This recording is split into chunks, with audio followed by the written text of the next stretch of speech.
तो खबरों में आगे बढ़ते हुए आपको बता दें कि 23 तारीख को यूपी विधानसभा में राज्यपाल के अभिभाषण पर चर्चा हुई थी, जिस पर विपक्षियों ने कई सारे सवाल भी उठाए। तो वहीं आज यानी कि 24 तारीख को 22 फरवरी को पेश हुए यूपी के आम बजट पर चर्चा होनी है। आपको बता दें कि राज्यपाल के अभिभाषण के दौरान विपक्षियों ने जमकर हंगामा काटा था, कई सारे सवाल उठाए थे। तो वहीं आज बजट पर चर्चा के दौरान भी हंगामा होने की पूरी संभावना जताई जा रही है। इस खबर पर ज्यादा जानकारी के लिए संजीव हमारे साथ लाइव जुड़ चुके हैं, विधानसभा के बाहर मौजूद हैं। संजीव, आपसे जानेंगे समझेंगे क्या कुछ अपडेट है आपके पास। जिस तरीके से राज्यपाल के अभिभाषण पर कई सारे सवाल उठे, आज भी हंगामा होने के पूरे आसार हैं, क्योंकि जिस दौरान बजट पेश हो रहा था उस दौरान भी हंगामा देखने को मिला था। बिल्कुल अंजलि, देखिए उत्तर प्रदेश का बजट सत्र जब से शुरू हुआ है तब से विपक्ष लगातार, समाजवादी पार्टी के सदस्यों की बात करें, कांग्रेस के विधायकों की बात करें, लगातार हंगामा कर रहे हैं। उत्तर प्रदेश के तमाम जनता से जुड़े मुद्दों को लेकर सरकार को घेरने का काम कर रहे हैं। लेकिन आज राज्यपाल के अभिभाषण पर चर्चा होनी है और खास तौर से विपक्षी दलों के जो सदस्य हैं वो कल बेल में आकर धरने पर बैठ गए थे, विधान परिषद और विधानसभा दोनों सदनों में। लेकिन ये बात साफ है कि आज जब राज्यपाल के अभिभाषण पर चर्चा होगी तब भी विपक्षी दलों के तमाम सदस्य विरोध प्रदर्शन करते नजर आएंगे। हालांकि 1:30 बजे मुख्यमंत्री योगी आदित्यनाथ सदन में धन्यवाद प्रस्ताव रख सकते हैं। इसके बाद विपक्षी जो उत्तर प्रदेश नेता प्रतिपक्ष राम गोविंद चौधरी अपनी बात रखेंगे। लेकिन ये बात बिल्कुल शीशे की तरह साफ है कि उत्तर प्रदेश में विपक्ष लगातार सरकार पर हमलावर है, तमाम जनता जुड़े मुद्दों को लेकर, रोजगार को लेकर, शिक्षा को लेकर और किसानों के धरना प्रदर्शन जो लगातार लगभग 100 दिन से चल रहा है उसको लेकर सरकार को घेरने का काम कर रहा है। जाहिर तौर पर संजीव, लेकिन अभी फिलहाल विपक्ष की भूमिका को लेकर किस तरीके की चीजें निकलकर सामने आ रही हैं, क्योंकि विपक्ष का वॉकआउट भी देखा गया था इस दौरान। अब सरकार को किन किन बड़े मुद्दों को लेकर घेरने की तैयारी में विपक्ष है, जिसे लेकर आज हंगामे की भी संभावना है। बिल्कुल, क्योंकि पेट्रोल डीजल को जिस तरीके से लेकर के विधानसभा पहुंचे थे संजीव विपक्षी तमाम, और पेट्रोल डीजल हालांकि अंदर नहीं जाने दिया गया, तख्ती लेकर के वॉकआउट करते नजर आए। और बजट पेश होने के बाद भी कहा गया कि भाई राज्य सरकार के हिस्से का जितना सेस है वो तो माफ कर सकते थे, वो वैट माफ कीजिएगा। बिल्कुल पूजा जी, देखिए महंगाई को लेकर लगातार विपक्षी दल सरकार पर हमलावर हैं। आप समझिए कि पेट्रोल और डीजल के दाम पिछले 15 दिनों में रोजाना बढ़े हैं। इसको लेकर डीजल और पेट्रोल बोतलों में बंद करके विधानसभा पहुंचे थे समाजवादी पार्टी के विधायक। लेकिन मैं आपको बता दूं कि लोकसभा के स्पीकर ओम बिरला जब उत्तर प्रदेश की राजधानी लखनऊ पहुंचे थे तो उन्होंने सदन सुचारू रूप से चले इसके लिए एक नेशनल लेवल पर कमेटी बनाई थी, जिसके अध्यक्ष उत्तर प्रदेश के विधानसभा अध्यक्ष हृदय नारायण दीक्षित को बनाया था। तमाम राजनीतिक दलों की एक राय होकर ये बात का प्रस्ताव रखा गया था कि जब विधानसभा का सत्र चलेगा तो उसमें जनता से जुड़े मुद्दे पास होते हैं और जनता का ज्यादा भला होता है। लेकिन उत्तर प्रदेश की विधानसभा का जो बजट सत्र इस समय चल रहा है उसमें लगातार उस तरीके की कोई बात नहीं देखी जा सकती। लगातार विपक्ष हमलावर है और उत्तर प्रदेश के विधानसभा अध्यक्ष हृदय नारायण दीक्षित लगातार समझाने का प्रयास करते हैं। लेकिन जनता से जुड़े मुद्दों पर चर्चा होना बिल्कुल कतई विपक्षी दलों के जो सदस्य हैं उनको रास नहीं आता। अब आज समझिए कि अभी उत्तर प्रदेश के बजट सत्र की शुरुआत होनी है, 11 बजे सेशन की शुरुआत होगी। लेकिन उससे पहले समाजवादी पार्टी के नेताओं से मेरी बात हो रही थी तो उन्होंने कहा कि आज भी पूरी तरीके से सरकार की नीतियों का विरोध किया जाएगा, यानी विरोध के लिए विरोध। ये उत्तर प्रदेश की राजनीति का शगल बन गया है, क्योंकि ये सारी जो एक्सरसाइज है पूजा, ये 2022 के विधानसभा चुनावों को लेकर है। सभी राजनीतिक दल चाहते हैं कि विधानसभा सत्र के माध्यम से लेकिन यहाँ पर कुछ पॉइंट्स लॉजिकल भी नजर आते हैं, कुछ पॉइंट्स लॉजिकल भी नजर आते हैं। संजीव, चलिए बहुत बहुत शुक्रिया हमारे साथ जुड़ने के लिए, अहम जानकारी साझा करने के लिए। तो जाहिर तौर पर कई मुद्दे हैं जिनको लेकर सदन में विपक्ष जो है वो हंगामा करेगा। तो दिल्ली की सीमा पर किसान काफी दिनों से आंदोलनरत हैं और इसी क्रम में भारतीय किसान यूनियन के राष्ट्रीय अध्यक्ष चौधरी नरेश टिकैत बाराबंकी में आज किसानों को संबोधित करेंगे। किसानों ने उनके आगमन और महापंचायत की तैयारी पूरी कर ली है। किसान नेताओं ने बताया है कि ये प्रशासन से अनुमति नहीं ले रहे हैं।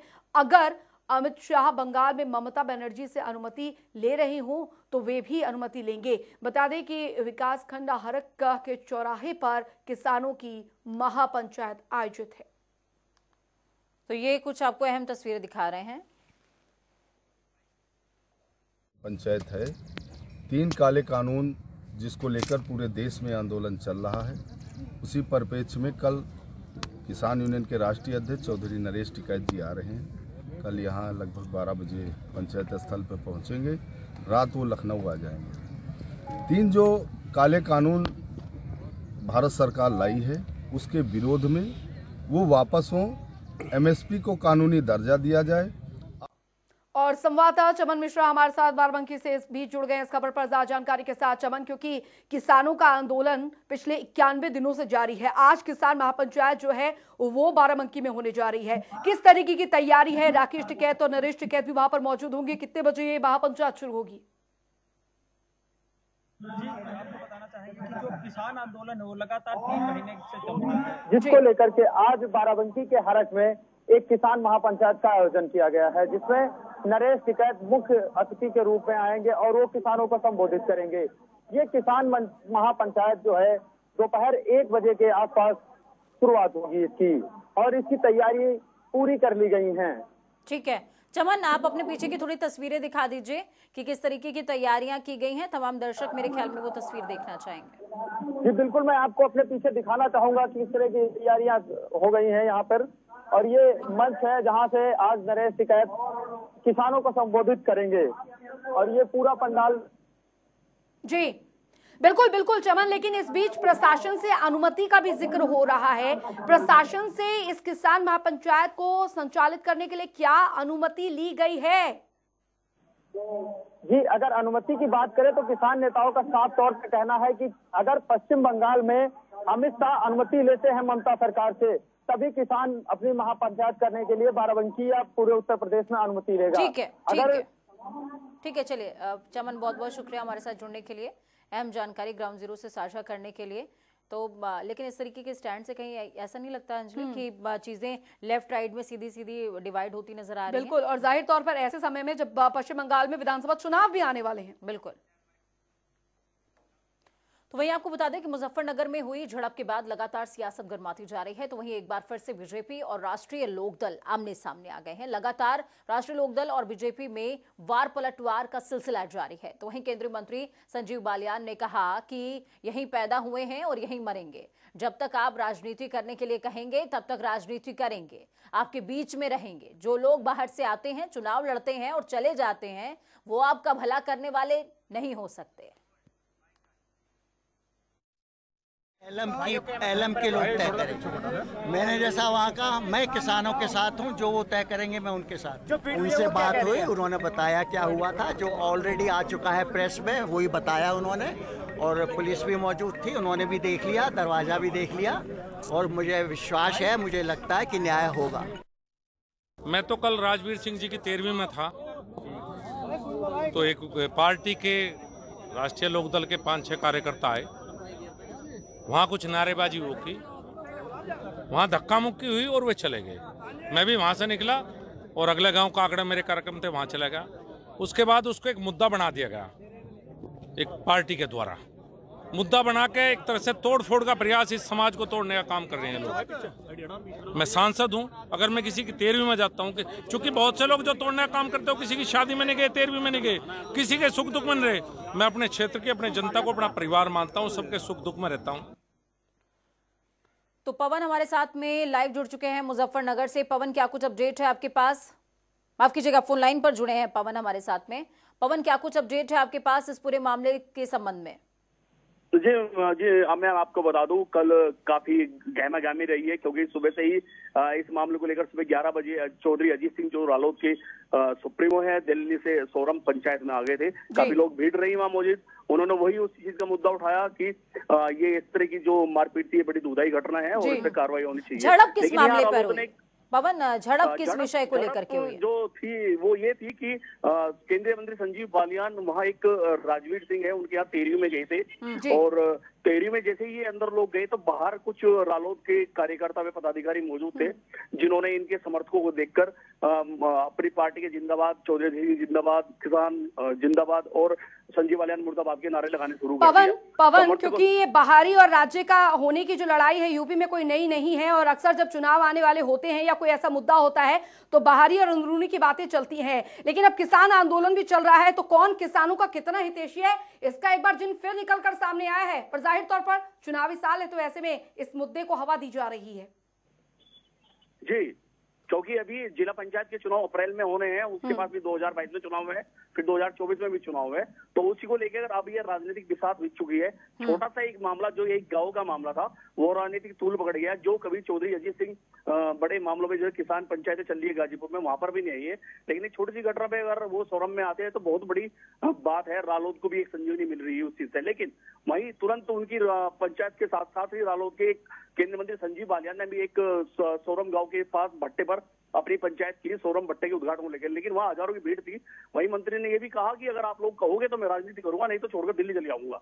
मैं जनता के साथ रहता हूँ और जनता के साथ ही रहूंगा, जनता के बीच में ही मरूंगा। बिल्कुल बिल्कुल राजनीति करूंगे। बिल्कुल पवन, अजीत सिंह का इस तरीके से आना वहां पर, और ये अपने आप में बहुत बड़ी सूचना है। चलिए, बहुत बहुत शुक्रिया हमारे साथ जुड़ने के लिए, हम जानकारी ग्राउंड जीरो से साझा करने के लिए। तो उधर दिल्ली बॉर्डर पर करीब 3 महीने से वेस्ट यूपी समेत पंजाब, हरियाणा और अन्य जगहों से आए जो किसान धरने पर बैठे हुए हैं, किसानों ने आरोप ये लगाया है सरकार आंदोलनकारियों की सुनवाई नहीं कर रही है। ऐसे में विरोध का नया तरीका अपना लिया गया है। मेरठ के रोहटा और साथ ही चिंदौड़ी के किसानों ने गेहूं की 15 बीघा जो खड़ी फसल जोत डाली और साथ ही सरकार पर अनदेखी का आरोप लगाया है। किसानों ने ऐलान किया है कि यदि इसी तरह से आंदोलन को नजरअंदाज किया गया तो विरोध को और तेज किया जाएगा। और वहीं पुलिस अधिकारियों ने इस बात की जानकारी होने से साफ इनकार कर दिया। इससे पहले बिजनौर में किसानों ने अपनी फसल जोत डाली थी, जैसा कि राकेश टिकैत पूजा कह चुके थे। बिल्कुल कि किसान जो है अपनी खड़ी फसल में भी आग लगा देंगे। बिल्कुल बिल्कुल अंजलि, मैं इसी बात का जिक्र करने जा रही थी। बिजनौर में हालांकि इस तरीके की जब घटना सामने आई तो राकेश टिकैत ने कहा कि मैं अभी मैंने ये नहीं कहा है कि आप इस तरीके के इनिशिएटिव लेना शुरू कर दीजिए। और देखिए, हम तस्वीरें भी इस समय टीवी स्क्रीन पर दिखा रहे हैं। मेरठ की ये तस्वीरें हैं, मेरठ के रोहटा की और चिंदौड़ी की ये तस्वीरें हैं, जहां पर किसानों ने अपनी 15 बीघा खड़ी फसल गेहूं की उसको जोत डाला है, यानी कि नष्ट कर दिया है। राकेश टिकैत का बयान भी इस समय तमाम दर्शकों को याद दिला दें। राकेश टिकैत ने कहा था कि 70 सालों से तो किसान अपनी जो है कहीं ना कहीं नुकसान झेल ही रहा है, एक बार और नुकसान झेल लेगा, क्या चला जाता है उसका। तो ये तस्वीर देखिए, ये तस्वीर वाकई भयावह है। तो किसान आंदोलन जो कि 91 दिनों से जारी है, ये सरकार हमारी मान नहीं रही और हमें तो ये काम करना पड़ेगा। धरना चल रहा है, धरने की नहीं सुन रही, हमारी नहीं सुन रही। इतने लोग परेशान हैं, इतने लोग मर लिए, किसी की बात पर गौर नहीं कर रही है। ये तो तानाशाही पे आ रही है। हिटलर वाला रोल अपना रखा है इन लोगों ने। तो आप ही बताओ भाई, नुकसान तो है ही है जो हम कर रहे, हमें भी पता है इस चीज़ का, लेकिन क्या करें, मजबूरी है, करना पड़ेगा जब नहीं मान रहे आदमी। आज गांव के बाहर बोर्ड लग जाएगा, जो भी बीजेपी के कार्यकर्ता, मंत्री, विधायक, सांसद जो भी है वे गांव रोहटा में ना आए, वरना उनकी जो भी उनके लिए नुकसान होगा वो उसके जिम्मेदार खुद होंगे। क्योंकि गांव ने, पूरे गांव ने मिलकर पंचायत की थी और बीजेपी के कार्यकर्ता, सांसद, विधायकों का बहिष्कार किया है। और ये नमूना है कि हमने अपनी फसल को जोत दिया है। ये जो भी अनाज हमारा अडानी और अंबानी के गोदाम में नहीं जाएगा।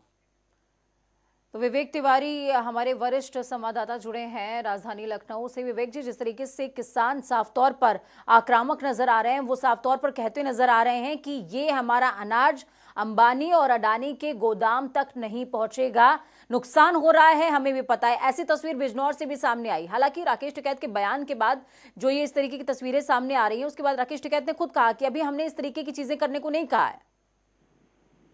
जी बिल्कुल, राकेश टिकैत ने सफाई जरूर दी है, लेकिन जो बयान उन्होंने पहले दिया था उसकी प्रतिक्रिया दूर तक पहुंची है। और ये सिर्फ बिजनौर या मेरठ की बात नहीं है, मुजफ्फरनगर और कुछ और डिस्ट्रिक्ट से भी इस तरह की तस्वीरें सामने आई हैं, जहां किसान अपनी खड़ी गेहूं और गन्ने की फसल को जोत दे रहे हैं। तो ये एक तरह का विरोध करने का, विरोध की रणनीति का हिस्सा है। आप देखिए कि 25 जनवरी को सरकार से आखिरी बैठक किसानों की संगठनों की हुई थी और तब से 1 महीना हो गया है और किसानों और सरकार के बीच में कोई बातचीत नहीं हुई है। नरेंद्र मोदी ने जरूर ये कहा था कि 1 कॉल की दूरी है, लेकिन उसके बाद से कोई इनिशिएटिव ऐसा लिया नहीं गया।